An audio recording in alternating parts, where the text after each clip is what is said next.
Week 11 is in the books. We're going to talk about that late night holy war, the massive SEC matchups that ended up being total domination by two sides, and Miami's luck finally runs out. We're going to talk Hoosiers, Irish, Vols, Nittany Lions, and much more, and wait till you see our rankings later on in the show. Welcome into another episode of Always Talking Ball. Tyler Noe, Lance Barton. We had a blast going live last Tuesday night in reaction to the college football playoff rankings. So much so that we're going to do it again this Tuesday night. We'll be on after the first game of the Champions Classic. I think that's Kansas, Michigan State. It'll be on around 8:30, 8:45 Eastern, depending on if that game goes late or not. They're going to release the rankings, and we're just going to watch the reveal live with all of you. So that should be a lot of fun. We'll have our instant reaction. As always, we're brought to you by Home Field Apparel, ATB 15% off at checkout. I saw a lot of you guys recently just bought some stuff. We appreciate that. It's comfy, it's cozy, it's good stuff. And I know they're going to be coming out with a lot more here for Black Friday and Christmas. So ATB 15% off checkout just for listening to the podcast. All right, Lance, let's talk about those two SEC matchups.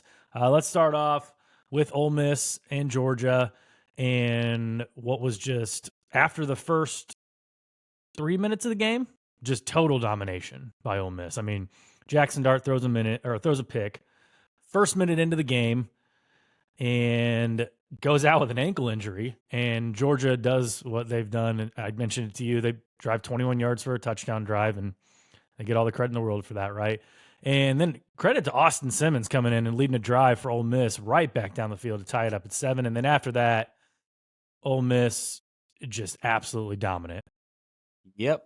Talked about it going into the game, man, that all of the metrics would tell you that Ole Miss, on paper, was the better team. Yeah. Going into this game. As far as all of every metric you want to look at for offense and defense, that Ole Miss did not have to take a back seat. Obviously, odds makers felt the same way when this game kicked. I mean, it was like a 1.5 point line in favor of Georgia. With Ole Miss not having Trey Harris playing and not having Henry Parrish playing, it was still just a 1.5 point line. And, dude, it's just incredible what defensive coordinator Pete Golding has done there at Ole Miss. I know you're laughing. I know the reason you're laughing for. But it is. They went out and they talked about it after the Georgia game last year. Kiffin talked about it after the game last night. That after that shellacking that they took in Athens last year, they completely revamped this roster just because of what happened in that game. Yeah. They could not handle the physicality and the size that Georgia was bringing on the line of scrimmage. And Ole Miss went out and revamped their defensive line, got a lot of depth on the defensive side of the ball, went out and got a better offensive lineman. They got guys from Washington that came in from the Joe Moore Award-winning offensive line at Washington, and got other guys to come in, still have the same really good skill position type players to go along with it. And they just physically dominated that football game all game long. That was not a high-flying, gimmicky type deal. Nope. That was just a flat-out ass-whipping is what that was.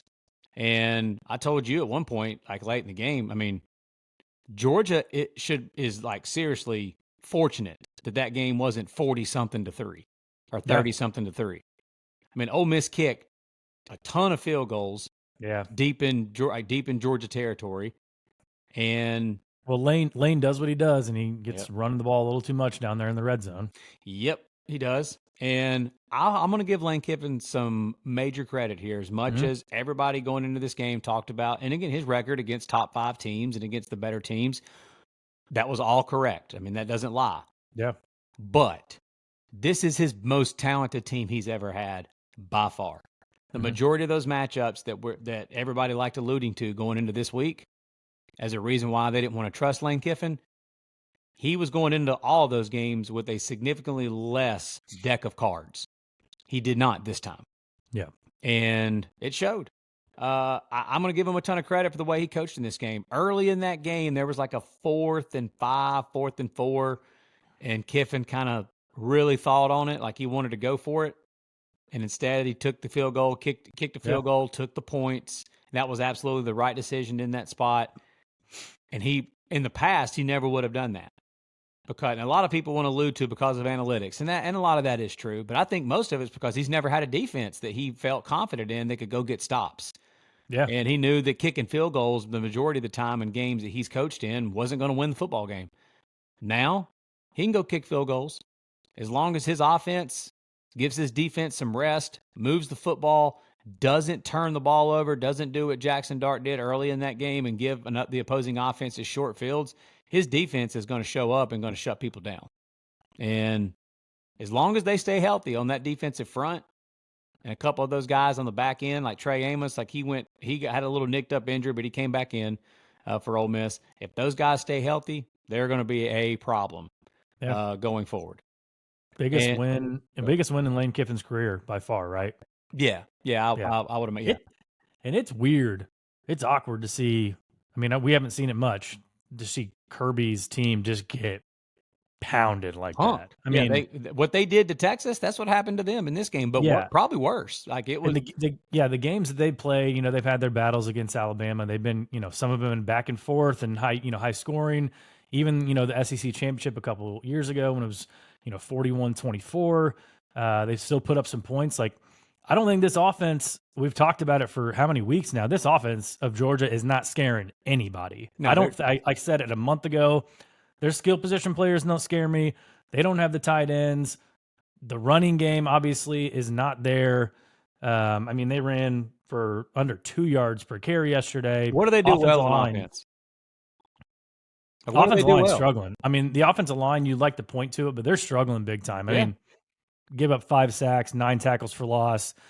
Quarterback he's got major problems, and he just can't figure it out. I'm not trying to live in prison of the moment here, but I'm just asking, like, I can't really remember a time where a guy was so good one year and comes back the next year and is this bad. Like, it is totally opposite one year to the next. I mean, you're talking about the guy that was projected to be the number 1 overall pick. And I can't imagine anybody taking him even near the first round at this moment in time. Like, he is struggling so bad. And then on top of that graphic that they showed during the game, that they've got the second most drops in all of college football. Yeah, it's not helping. That is awful. And then, like you said, they don't run the ball well. They've got 2 solid backs. I don't really know what the reason that they can't run the ball well is. But they're right now just flat out a dominant defensive line. They've got a really good defensive line, and that's really it. Like, they've got good players on the back end on the defense or whatever. But as far as what you look at Georgia right now and say, what do they do extremely well? Their D-line is really good. Outside of that, I really don't know. And you're right. It was strange. Like, during that game, multiple times they're showing Kirby over there on the sidelines too. And he even looks like he's kind of like he knows that this team has some major deficiencies and he's trying to coach around it and trying to figure out a way to coach around it. But they've got, they're not good. No. And you sent the text yesterday, man, against Texas at Texas. They had touchdown drives of it was around 30 yards and 9 yards. They won that game by 15 points. That's 2 possessions. And their offense had 2 touchdown drives that were set up by the defense, of course, forcing turnovers really deep in Texas's territory. And then the same thing happened against Florida. They had a 7-yard touchdown drive against Florida and a 20-something yard touchdown drive against Florida. And they won that game by 14 points. If the defense doesn't give Georgia the football deep in the opponent's territory, Georgia's offense isn't scoring a lot of points right now. Yeah. Georgia's got Tennessee on deck. We don't know the status of Nico. Looked like he got hurt in that game, and Gaston Moore came in. They've got UMass, and then they've got Georgia Tech at the end of the year, who played them really well, although it's in Athens. But I think it's safe to say if they drop one of those 3 games, they're not going to make the playoff. No, I don't think so either. I mean, their strength of schedule metric will obviously match up really well. But outside of that, the things that offensive efficiency, defensive efficiency, points per game, giving up points per game, rush defense, pass offense, rush offense. When you look at just the totality of their team, it's strange, man. They're just not doing a lot of things well right now. They're capable of doing exactly what they did against Texas. And they're also capable of going out and laying an egg. And if DJ Lagway doesn't go down for Florida, who knows what happens in that game? They're capable of going to Ole Miss and getting shellacked. But I want to one more time say this. I talked about it last week. I started bringing it to your attention a few weeks ago. This Ole Miss team is for freaking real, y'all. You think they punched their ticket to the playoff yesterday? They got 2 games left against Florida and Mississippi State, and with the tiebreaker situation, it doesn't look like they're going to be. I mean, it looks like they're last in the pecking order in the SEC championship tiebreakers, and so 10-2 with a dominating win over Georgia like that. I mean, what do you think? We'll have to see what happens at the end of the year, but man, I'm sorry. Like if they do win out, I don't know how you can look at this team and not say that they're not one of the 12 best teams in college football. I just don't understand how you can. And then you look at the fact that, yes, they did beat Georgia. But yeah, the question is will their resume stack up? And it just depends on what the committee's feeling that day, right? Yeah. They're going to value if they're better on the field because they're a top 5 power rated team, or they're going to look at them and say, well, you lost to Kentucky at home. You lost to LSU. Your non-conference schedule was not great at all. Like, what are they going to say? Yeah, and by the way, now that stat that you threw out that blew my mind last week about how that Ole Miss going into this game had only trailed for a total of 2 minutes on the clock, and they've now trailed for only 5.5 minutes on the clock because Georgia took that 7-0 lead after the dart pick, and then Ole Miss went right down the field and scored and tied it right back up on that next possession, and then they led the whole ball game after that. So that they're a wagon, dude. They're a problem. But they're also the team. Like I said, they're good enough to do exactly what they did to Georgia. They're good enough to beat anybody in the country on a Saturday. But they're also the team that can go lose to Kentucky at home. Yeah, that's just that right there might be more just 2024 college football in itself. Yeah, crazy.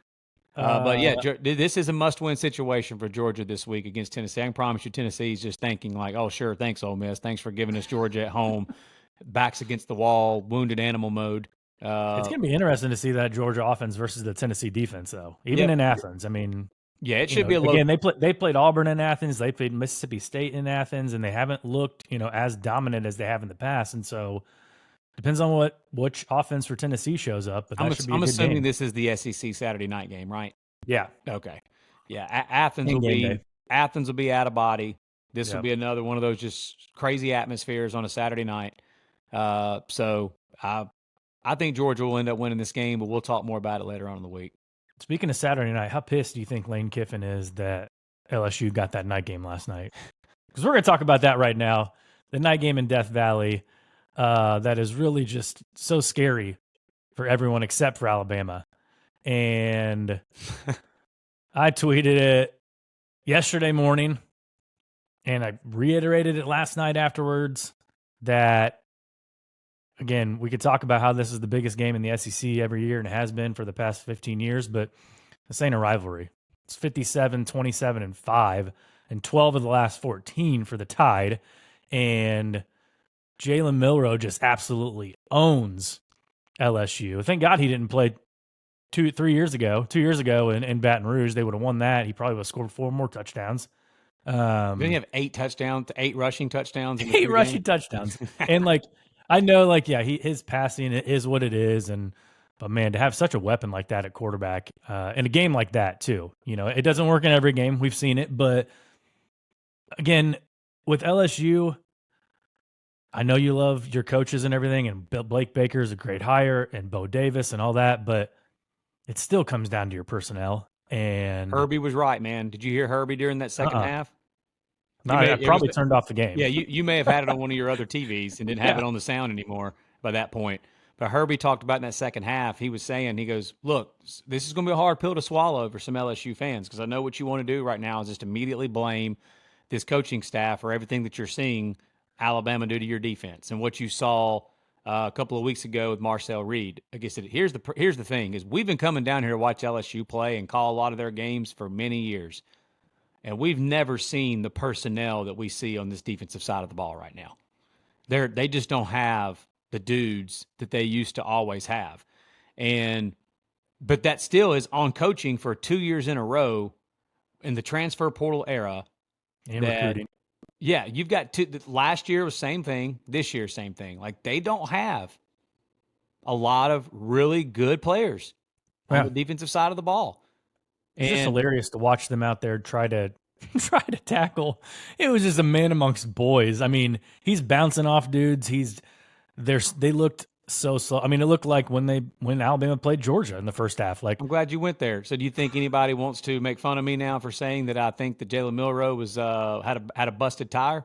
Did he look like he had a Did he look like the same guy last night that he looked like the previous 3 weeks running? He did look a lot faster, and I said it, in our preview a couple nights ago that it was going to be a healthier Jalen Milroe with those 2 weeks off.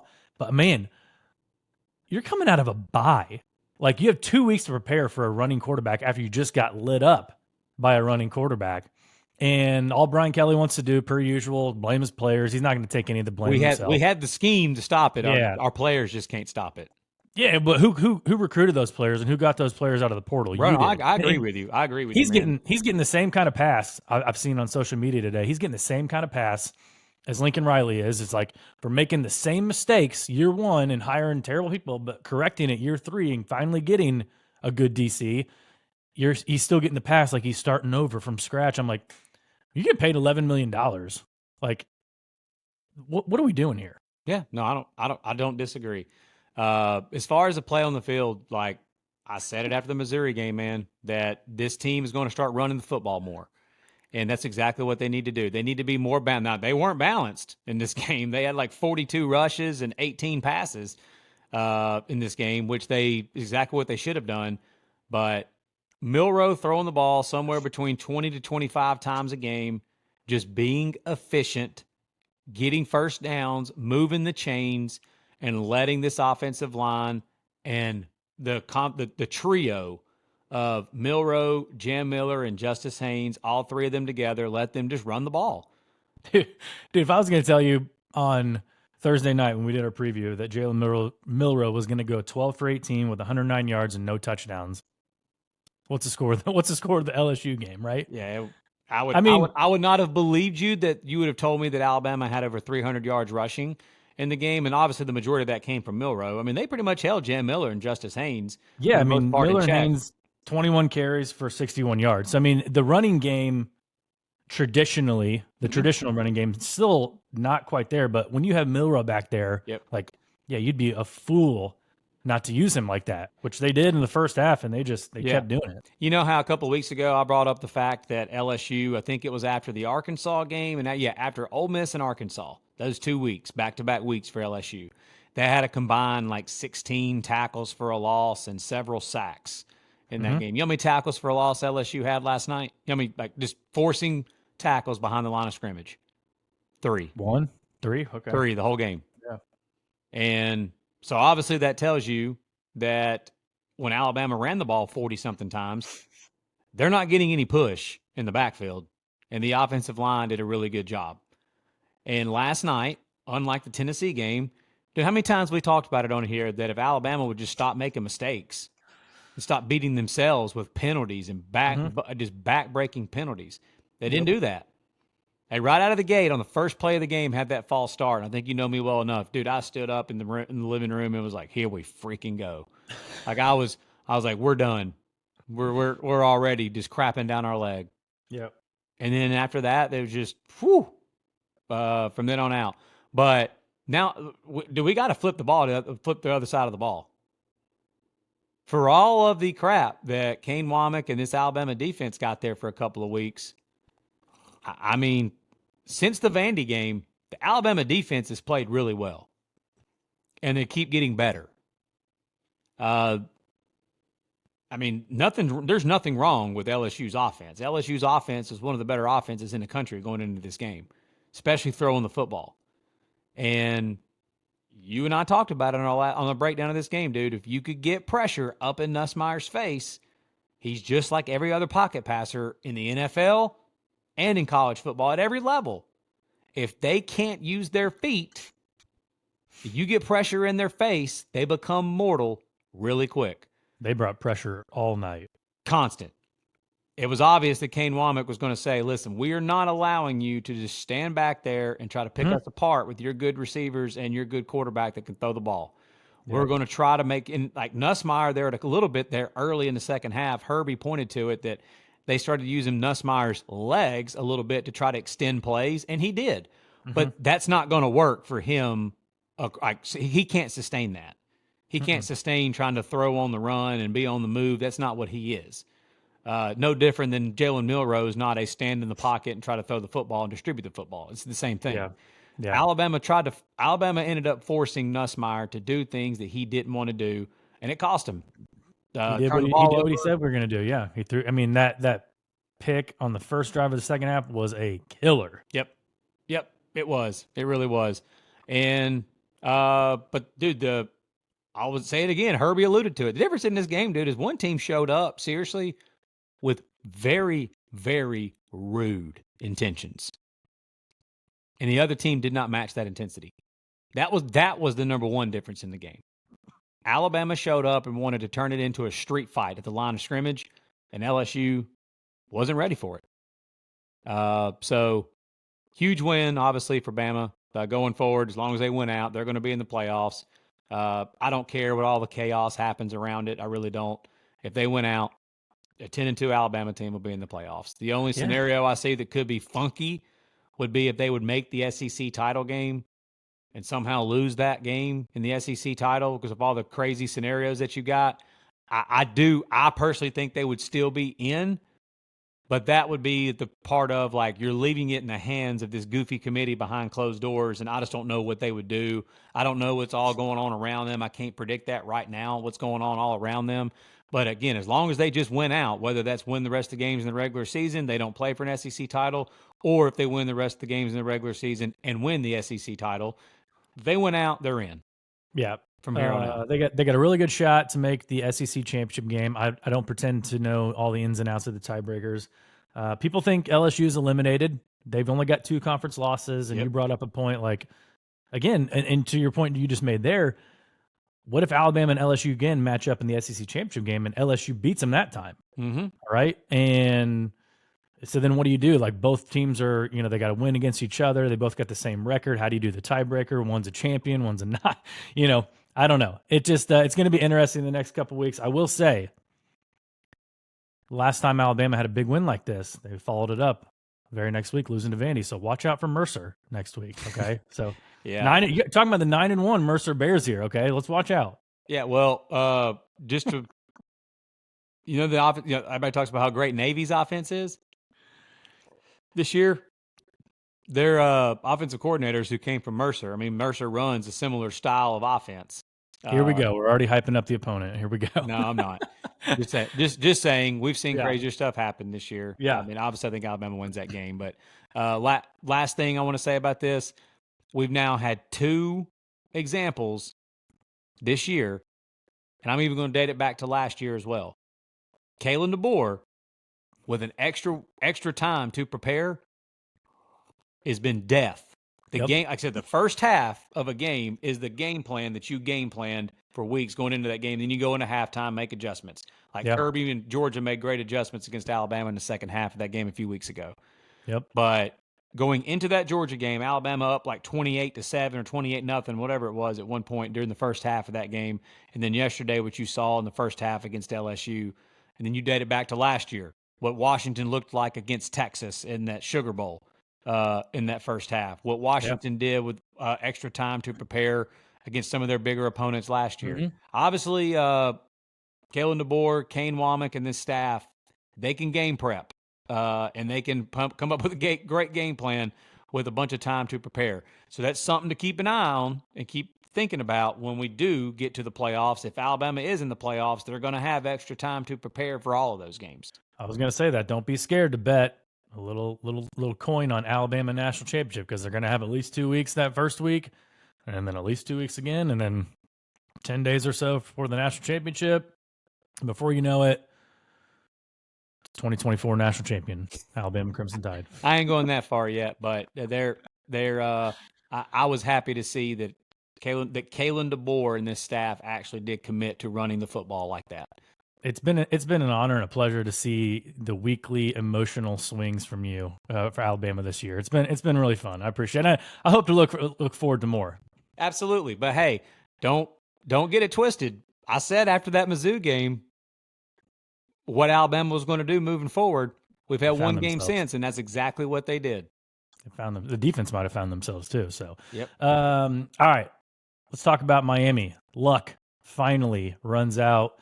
They found themselves in another double-digit hole in the second half against Georgia Tech, and this time couldn't pull it out. Only put up 23 points for the nation's highest-scoring offense. Georgia Tech, Brent Key just dominates when he plays. Ranked opponents at home as underdogs. We both alluded to it. He's in our upset alert, section of last episode. You were 2-0 in upset alert picks, man. 2-0, man. 271 yards rushing for Georgia Tech. And that was with former walk-ons playing tailback, and not even Georgia Tech's best runners were playing in this game. Yeah, I mean, and they kept rotating in Haynes King and Aaron Philo. Haynes King had 32 yards passing in the game, and 93 yards rushing. Jamal Haynes went out, after the first drive. Trey Cooley, I think the other quarterback or other running back got hurt. How many guys got hurt for Georgia Tech yesterday? They just keep trucking along. Cam Ward tried his best. He just gets absolutely no help from that defense at all. And now Miami is in big trouble. Yeah, I agree. It's Cam Ward does make up for a lot. I guess don't get it twisted. I mean, the dude is definitely one of the Heisman frontrunners for a reason. But outside of him, they do have really good weapons at wide receiver. Yes, like Restrepo and that crew at receiver, they're really good. But Miami right now is not running the football well. They also don't run it a ton for obvious reasons because they've got Cam Ward at quarterback, and I'm okay with that. But when they need to try to take some pressure off of them, Miami's got two really good tailbacks, and they're not running the ball that well. I mean, they had 24 carries for 88 yards in this game.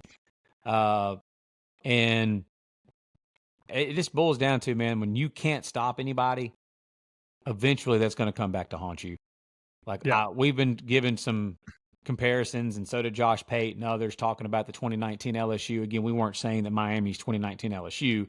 We were just comping the part of early in that year for LSU, they were just outscoring everybody, and they had a Heisman Trophy candidate at quarterback in Burrow that was putting up crazy numbers, great receivers putting up crazy numbers, very similar to what Miami has been doing. But the biggest difference is LSU's defense with Dave Aranda as the DC back then, they came on down the stretch and towards the end of that year and in the actual CFP and in the playoffs. They played really well down the stretch. I don't think this Miami team is capable of all of a sudden just flipping a switch on defense and just being so much better. Because they're not playing that great of offenses, and they're still to give up the amount of points and stuff that they gave up against Duke's offense. I know Manny Diaz and Duke's won some games this year, but that's because of their defense, not because of their offense. Do what? Giving up 38 points to Cal. Right. A bunch of points to Cal's offense. Yeah. And again, Georgia Tech they were talking about it during the game. This guy comes out, and he was a former walk-on, and they took his walk-on off of him and gave him a scholarship a few weeks ago, was out there making plays all over the field for Georgia Tech in this game. They're, musical chairs at the quarterback position. They were just finding ways to manufacture yards, and it was a masterful plan to just see how much clock they could possibly run to keep Miami's offense off the field. And that's obviously the way you beat them. If you can make Cam Ward be on the sidelines for as long as possible, you've got a better chance of beating them. And that's exactly what Georgia Tech did. And once again, Brent Key, I tweeted it out yesterday, Brent Key greater than symbol Mario Cristobal. That's just a fact. It is. Brent Key's a better football coach than Mario Cristobal. Oh, yeah. Mario Cristobal is just an elite recruiter that is a decent football coach. Brent Key is a ball coach, is a awesome football coach. And I couldn't imagine what he would do with the amount of talent that Miami has. If somebody would ever give that dude a shot with, again, equal deck of cards as some of the teams he plays against, what he would do. But yeah, now Miami going forward, you may have looked into it more than I have. We're Clemson, the old Undertaker rising up from the from the coffin. That's Clemson. They're now right back in the middle of it in the ACC race because they've only got one conference loss. Miami now with one conference loss, and SMU just sitting there undefeated in ACC play. Yeah. So I don't know if you've looked at it. I'm not trying to put you on the spot. If you haven't, it's okay. Any idea what happens? Right? No. Okay. Yeah, me either. I haven't. I mean, we'll have more on that. We'll have more on that Tuesday night.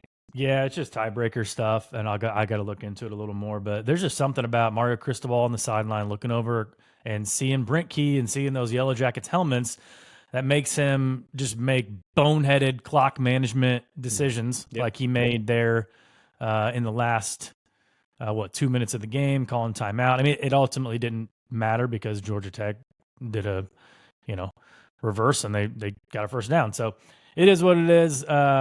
Let's talk a little Holy War. If we want to compare teams, we can compare BYU 2024 to 2022 TCU, right? Yep. Just keep on sneaking out wins.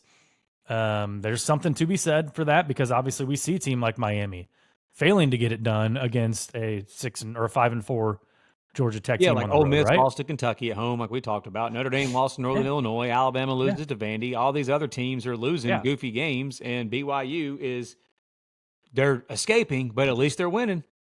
I mean, we can talk all we want about resume and strength of record and power rating, all this stuff, and the number one thing that matters on the field of college football is wins and losses. Yep. Unless you're 2023 Florida State.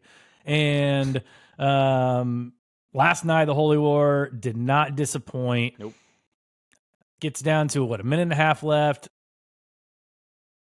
BYU has 4th and 10 inside their own 10, trying to drive. They get sacked. Defensive holding call on Utah. And I don't know if you saw the replay. I saw a pretty good angle from it, from the end zone view of the replay. Pretty solid holding on the DB. I mean, there was no ifs, ands, or buts about it. It was a hold. It was a hold. Yep. BYU, long story short, goes down, kick a field goal, game-winning field goal. Afterwards, the Utah athletic director just absolutely embarrasses himself. Yeah, that was I don't think I've ever seen an athletic director do that. Yeah, it was a clown show. I mean, if you haven't seen it, go to social media, type in Utah AD. It's the 30-second rant of, we won this game. It was stolen from us. I will be talking to the commissioner, and the officiating, was not professional, whatever. We were excited to be in the Big 12, and now we're not anymore. Yeah. You're pissed because you went to the Big 12 and you thought you were going to just, run through everybody, and that is not the case at all. Nope. And you're pissed because you're off. It's been a long year for Utah, right? This isn't the year they expected. They're 4-5. It's a struggle. Nobody made you get shut out in the second half last night except for you. Yep. You had 21 points in the first half, and you get shut out in the second half. 21, and you want to blame the officials at the half. Yeah, and you want to blame the officials. So I think that's a joke. And I know Whittingham, he didn't say it in the press conference. He was after the officials on the field after the game. Yep. And got a ton of respect for Kyle Whittingham, but it's not a good look. Look at the replay first, man. Clear defensive holding. I'm sure there was other stuff that those guys had pointed out throughout the game and everything. It looked like from the first half that Utah got a lot of calls that went their way. And it's just, it's an emotional game. It's a holy war. And BYU came out on top. They can blame the defensive holding thing all they want. The difference in the game is that they had, in a defensive, basically slugfest, Utah had 3 turnovers and BYU had 0. Yeah. That was the difference in the football game. I think they ran 16 or 17 plays in the second half total. Yeah. That's it. They were awful. They were awful in the second half. Awful. Yeah. All right, so let's talk real quick. ACC Big 12. What percentage chances do you give either one of those conferences advancing to the semifinals?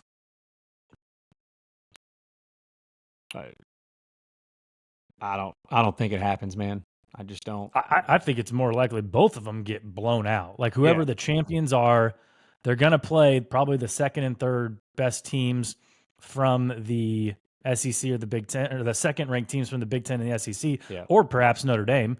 And I think they get killed. I think both conferences are playing themselves out of getting 2 teams into the playoff altogether. Yeah, I told you yesterday when Miami lost that game, I know that we'll see how things play out or whatever. I don't think that no matter what happens, I think now that they've guaranteed themselves only one team from the ACC gets in, and it's not helping their chances that all of these SEC teams you're going to have 5 or 6 10-2 SEC teams, and a possibility of LSU with 3 losses getting in an SEC championship game, possibly winning it. That's even more of a nightmare scenario for other conferences.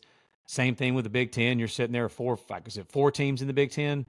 4 teams in the Big Ten that I definitely don't see more than one team in the Big 12. And now I don't see a path where more than one team gets in the ACC. They would need another Notre Dame loss for that to even be even remotely a possibility. Maybe that could happen. I don't think so. But yeah, I don't see it. I don't know. It depends on who that somebody would match up against. The Cam Ward factor, I know how bad that defense is, but getting them in a 1-game scenario with those receivers and him at quarterback, if they were to give him time, he's got the potential to light you up and you don't stop them. But other than that, no, I don't see it, man. I don't see Clemson being able to do it. But out of all the teams that are sitting there, no disrespect to any of the Big 12 teams or to SMU, I would give Clemson and Miami, I guess, a little bit better of a shot to beat one of the Big 10 or SEC powers. But nah, man, I don't see one of those teams going to the semifinals. I don't. Well, we've been putting out our weekly graphic of teams that control their own destiny, and we're going to add one this week, and that's Colorado. Yep. They're in the driver's seat to control their own destiny and get to the college football playoff. What if Colorado beats an undefeated BYU in the Big 12 championship game? Does BYU sneak in there? Now that's possible. That's actually it's a good point. That's possible. BYU's got a good resume. They're squeaking out wins, but they've got a good resume. Yeah, they'd be sitting their at the end of the strength year. of record is top 5 on ESPN. Yep, they'd be sitting at the end of the year with only 1 loss, and they would have probably at that point. I don't have it in front of me, but they would have probably 3 #ranked wins at that point in the year, depending on what happened around them. It's possible. Honestly, they would have a better case than an 11-1 Indiana team who has lost to Ohio State. For sure. At that point, you would just have to do the old thing that a lot of people can't stand to hear. It'd just have to be eye test. Who do you think is a better football team? Yeah. Yep. But yeah, but that's a good point. That could happen. Yeah. Speaking of eye test and resume and strength of record and everything else, let's get to our weekly Always Talking Ball top 12 rankings. We're pretty much in lockstep on this, so we'll just give you what we have here, and we'll kind of let you know where we think at the end of it, where we think that the committee is going to place these teams, and kind of give you an idea of what we have for our projected playoff. But Lance, why don't you kick it off here? Who's number 1? Yeah, so number 1, we've got Oregon. I think that's going to be pretty unanimous for everybody else. They took care of business against Maryland this weekend. Those gorgeous Kelly green on yellow unis that they rocked this weekend. But they're just, taking care of business. They're since the Idaho game, early in the year, as long as they don't play anybody from the state of Idaho, Oregon has pretty much handled their business the rest of the way. So, Ducks at number 1. At number 2, we've got Ohio State. They blasted. Would you say that Purdue is the worst team in the Power 4? Yeah, by far. Yeah, I think so too. So they just blasted poor old Purdue in that game. The Buckeyes at number 2. They've got a huge game, not this coming up week, but the following week. Would you say that might be one of the biggest game that you can remember for Indiana?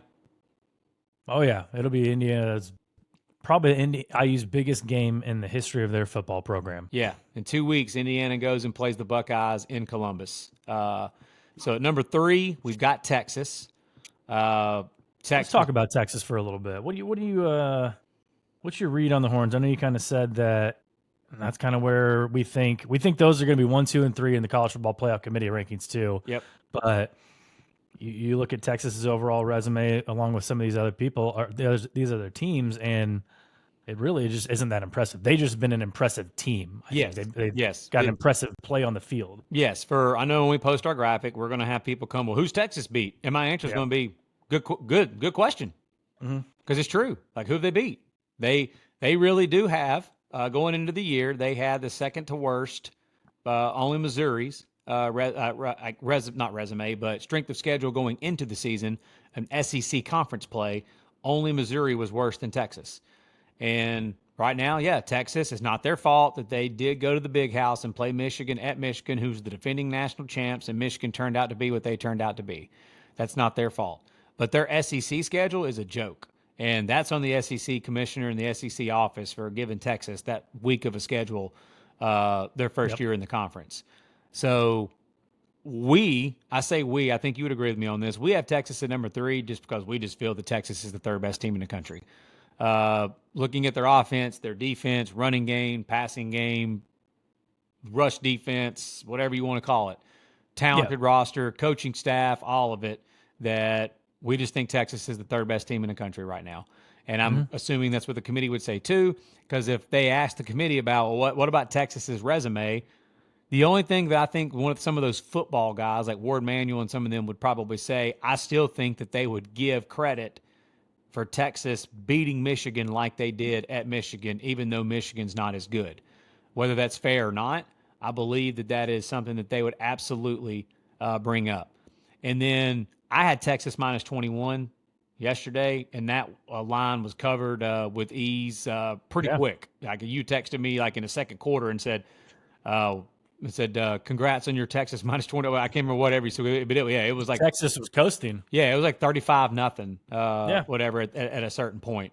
So I've got no problem with Texas at 3, but I've also got no problem with if anybody out there wants to challenge the fact, well, why is Texas at 3? They don't have any great wins. You're right, they don't. So yeah, it would be tough to know who you would challenge them with number 3. And we're about ready to get to 4 through 8 here, which is going to get pretty interesting. And I just don't know. I get it. They have one loss, sure. I just don't know if I can put Indiana or BYU, those 2 undefeated teams, above Texas right now. I can't. Right. I mean, as much of a fan we are, I can't do it. Right. I've seen some people on X have had BYU at 3, and that's where I'm just going to be honest with you. Maybe I'm wrong and stupid for saying this. If I am, you can give me hell on social media about it. But I'm sorry. I just where I use common sense. I do not think this has nothing to do with the brands. I'm talking about the teams on the field that play on the football field. Put them in blank white jerseys or plain black jerseys with no logos. I would still think that Texas is a better football team than BYU right now. Yeah. And has nothing to do with brands. Texas is better. BYU's got the better resume. Exactly. Yeah, so that's why if somebody wants to say, well, BYU's got a better resume, I will literally respond, you're right. Mm-hmm. They do. Absolutely. We know that. We just think Texas is better at this point. Yep. Number 4, we've got Indiana. And that also falls in line with, we think Indiana we know they haven't beaten any really good teams. Trust us. We realize that. We have absolutely established that on here. But Tyler and I are both in lockstep that they have absolutely just whacked everybody they've played except yesterday against Michigan. They struggled a little bit with Michigan. Yeah, props to Michigan. They came out. Indiana's right guard, left guard, I can't remember, Evans, he's out for the season, and Michigan took full advantage of that. They got pressure up middle, just like we talked about with Nussmeier. You get pressure on guys like Curtis Rourke who can sling the ball. They're going to be different quarterbacks, and it looked like Indiana was in control, up 17-3 at half. Props to Michigan. They are working with a very limited offense. They got down to the 7-yard line at one point in the first and goal from the 7 and just were afraid to throw the ball. And props to them. But I think this it's still a good win for Indiana. They didn't cover the spread. Obviously, that's a good indicator. But they needed to prove to themselves that they could win a close game like this, I think. And I think this will benefit them a little bit. Obviously, going into the bye week, they get 2 weeks to prepare for Ohio State now, which is huge for them. And obviously, I don't think anything's wrong with Curtis Rourke and his thumb now, but they had a couple of guys go down. A couple of them came back, in the game yesterday. But all around, it was just a solid, gritty effort for IU. And it was one of those games we talked about. It was going to be a helmet game. You look across and you see, okay, it's Michigan we're playing, right? And they may only be now 5-5 this year, but still Michigan. Yeah, it means something. Yeah, exactly. So it does. I mean, I don't know if you agree with me on all these parentheses here, but I think they're going to be 6th in the committee poll, just kind of based on where they put the teams last week. Yeah, I agree. Yeah, I do think they'll be 6 or 7, but I can see them being like the committee putting them at 6, and we've got them at 4. And I'll just go ahead and answer the question for people. Well, why do you have Indiana ahead of BYU? We've got BYU at 5. So we've got Indiana at 4 and BYU at 5. And the reason we have Indiana at 4, if I'm speaking for us and you feel differently, you can tell me. But we both have Indiana at 4, and I think the reason is because we just think Indiana's a better football team than BYU. Yeah. We respect the hell out of BYU and giving them tons of respect we have them at 5. We think we're going to have them higher than what the committee is going to have them, more than likely. We realize BYU has 2 really good wins against Kansas State and at SMU, not taking that away from them. We have them as the 5th-ranked team in the country, and they would be, if we had a playoff bracket, they would be one of the top 4 seeds in a playoff bracket. But BYU narrowly escaping against some, weaker opponents. Indiana's playing some weaker opponents and beating the brakes off of every one of them, except Michigan. Yesterday. So we got BYU at 5. Well, we talked about Miami, just kind of skating by folks and then finally getting bit here against Georgia Tech, and that's just a red flag in our minds. And spoiler alert, you're not going to hear Miami here in our top 12. Nope. And I just think, obviously a 1-point win over Utah, a 3-point win over Oklahoma State, a 6-point win over Baylor. That's kind of the stuff that's the stuff that Lance is talking about when we're talking about comparing these teams. And I know the schedule's probably been a little tougher, but Indiana's just looked overall more impressive than us. Yeah, I agree.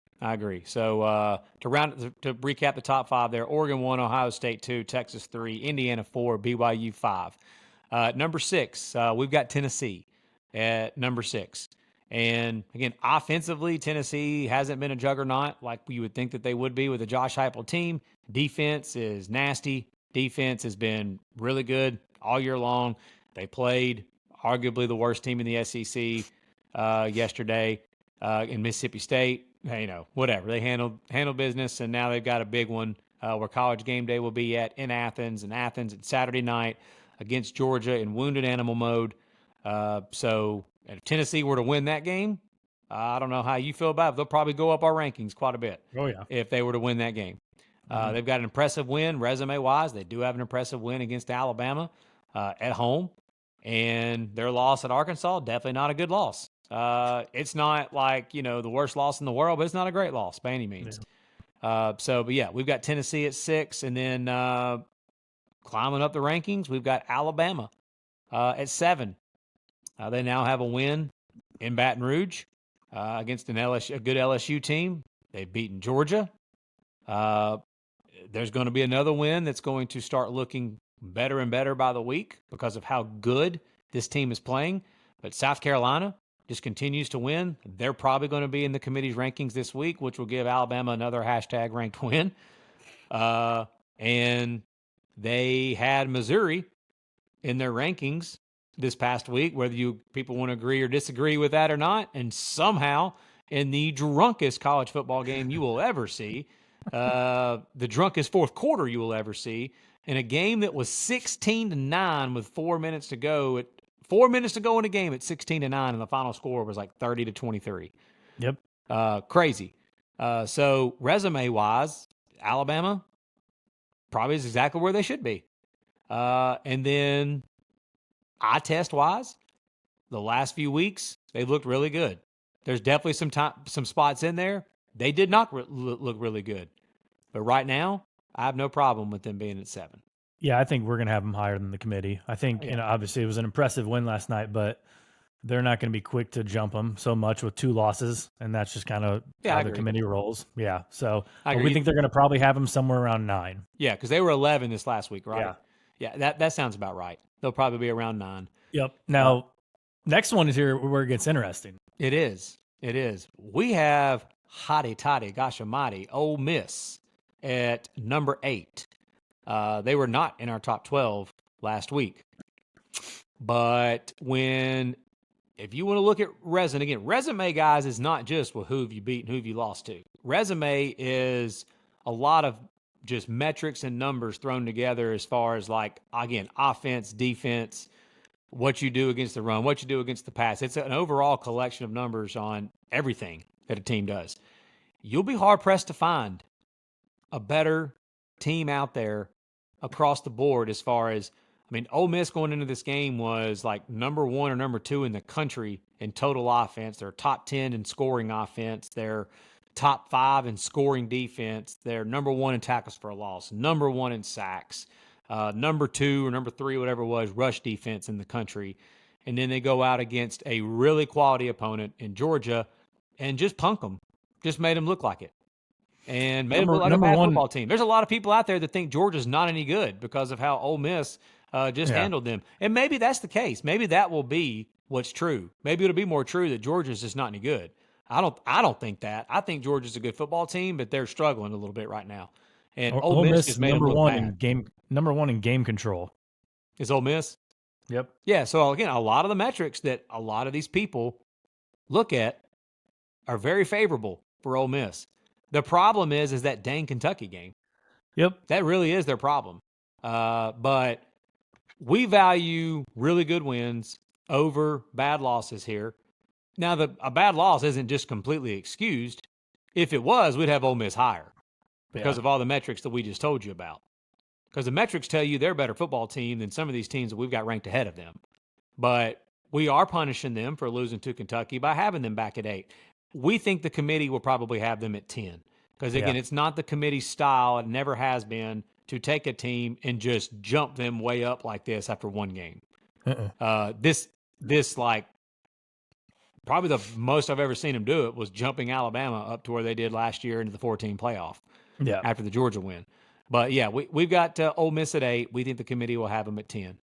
At number 9, notice what I said a minute ago. We value good wins necessarily over bad losses. This team, definitely in this top 12, they have the worst loss, and that's Notre Dame at number 9. And if you're one of those people that just believe they lost to Northern Illinois and that's the end of the story, and that's it, like that's all you want to say, sure, you probably have a problem with us having Notre Dame at number 9. We're looking at an entire resume. We're looking at an entire season. We're looking at how a football team is also playing right now and how they've played an entire season. And Notre Dame is just kicking everybody's ass right now. This is what they're doing. Now, okay, well, yeah, they beat Florida State really bad. They killed Florida State. And Florida State sucks, but they did what you're supposed to do to a bad football team. Okay? Navy doesn't suck. Navy is a group of 5 program. Sure, they're not one of the top 15 teams in college football, but 60-something to whatever the score was in that game, well, yeah, like Notre Dame beat the brakes off of them. And they did. A team that is making their resume look better and better as the year's gone on is Louisville. Yeah. Louisville and Jeff Brom winning some games. They beat Clemson like they did. And they get a lot of respect from the football people that know that Louisville is, like, as far as power ranking type stuff, they know that Louisville is a good football team. And Notre Dame beat them.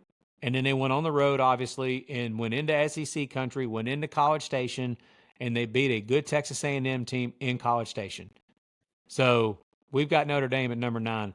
Well, the only thing that can really hold back Notre Dame now is, they've had a plethora of injuries.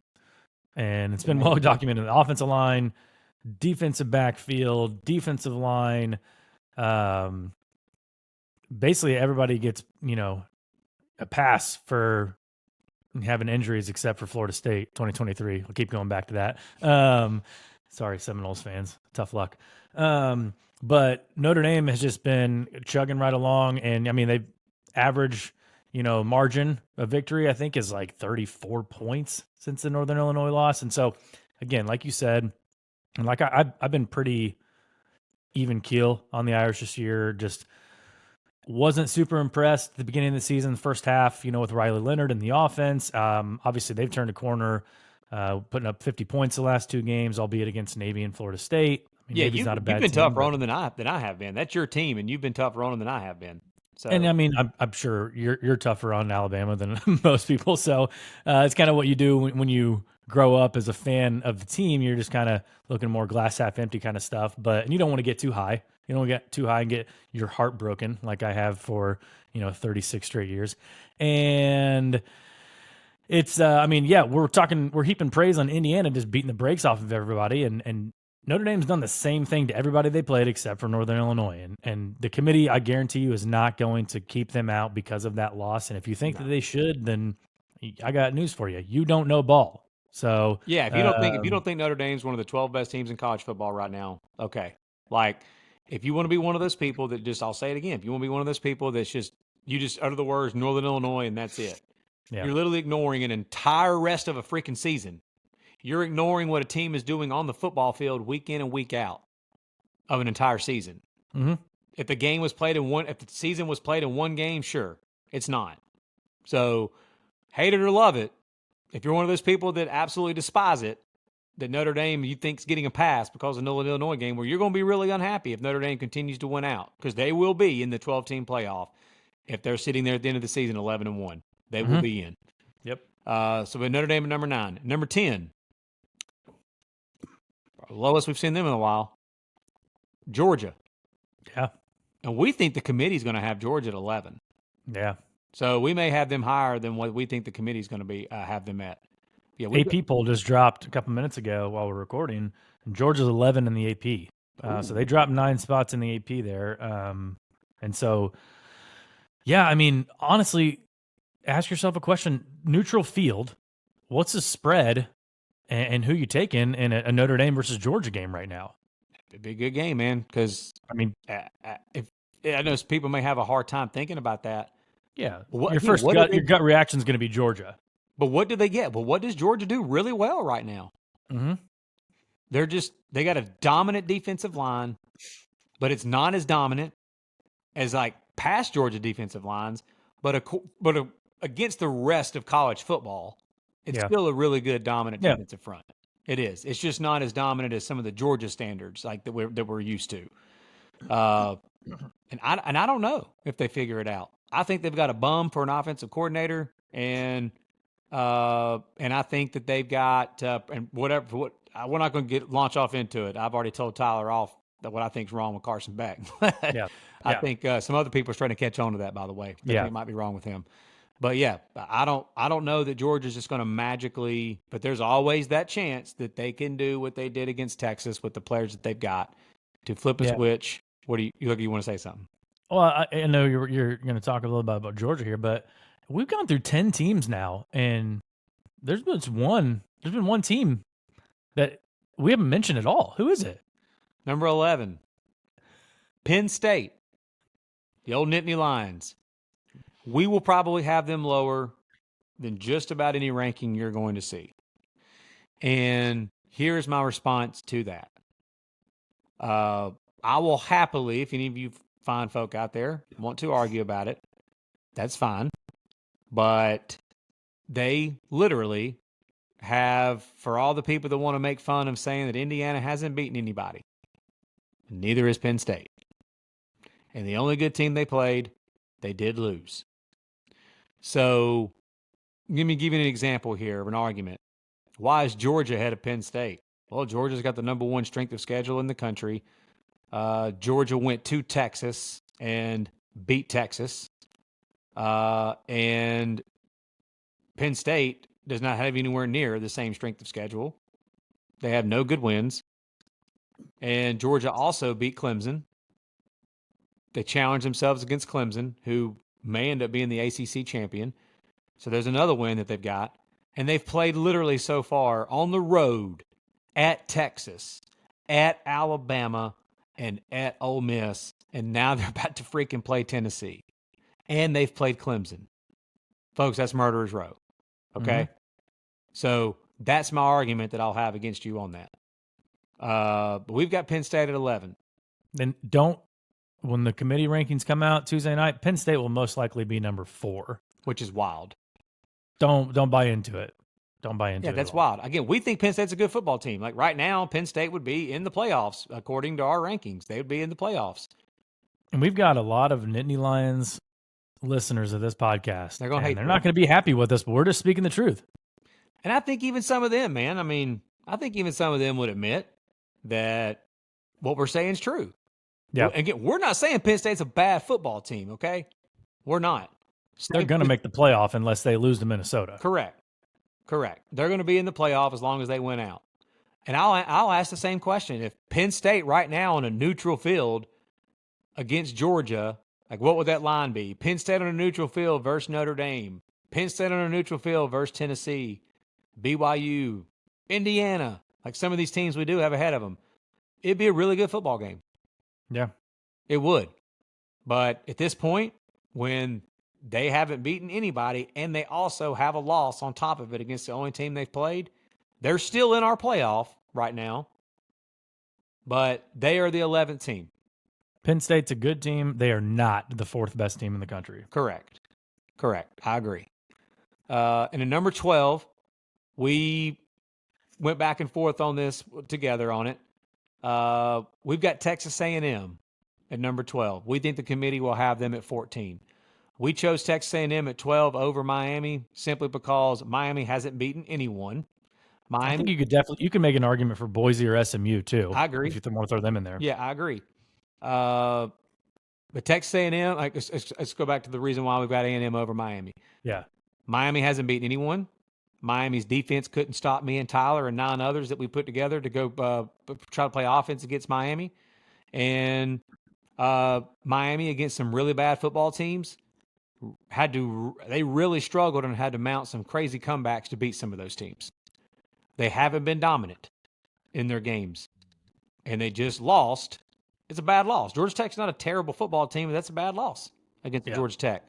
Texas A&M, they've at least got a quality win against LSU, and they've played a much tougher strength of schedule. So that's why we've got A&M at 12. Okay. There it is. You want me to go recap? Recap. All right, recap. Top 12, Oregon 1, Ohio State 2, Texas 3, Indiana 4, BYU, the Cougs at 5, Rocky Top, Tennessee at 6, Roll Tide, Bama at 7, Ole Miss at 8, Notre Dame at 9, Georgia 10, Penn State 11, and Texas A&M at 12. That's our ATB top 12. Okay.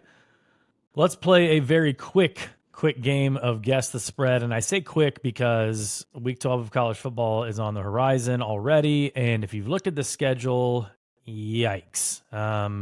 It has to do with a lot of the SEC teams are getting those FCS games in late in the year.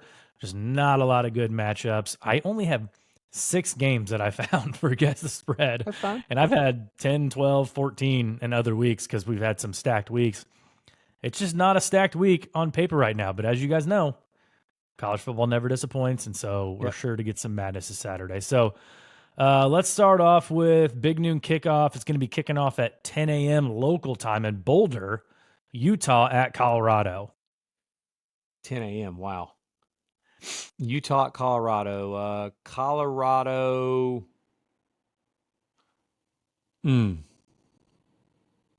10? Colorado minus 10, folks. He's off to a rearing start. Okay. LSU at Florida. LSU 6.5. LSU 5.5. Okay. Lots of respect for Aiden Warner there in the swamp. Arizona State at Kansas State. This is a sneaky good Big 12 matchup here. Due to the schedule, we might end up having to break this game down on our marquee matchups, but Arizona State is still in the hunt for the Big 12 championship along with Kansas State. Yep. Oh, Kenny Dillingham, man, doing a heck of a job there. Love it that they got the W too, man, because your boy here had a minus 2.5. Love it for that reason. Same here. But the Pat Tillman game, yeah, you had him too, minus 2.5, didn't you? Yeah. Yep. The Pat Tillman game, dude. The Pat Tillman game at Arizona State and the red bandana game at Boston College. That's just like almost blind takes at this point. Yeah. Oh man, Kansas State. Were they on a bye this past week? I believe they were. So yeah, I believe they were. Chris Kleiman at home, probably around a touchdown. I'll say Kansas State 7.5. 6.5. 6.5. Close. Okay. Yep.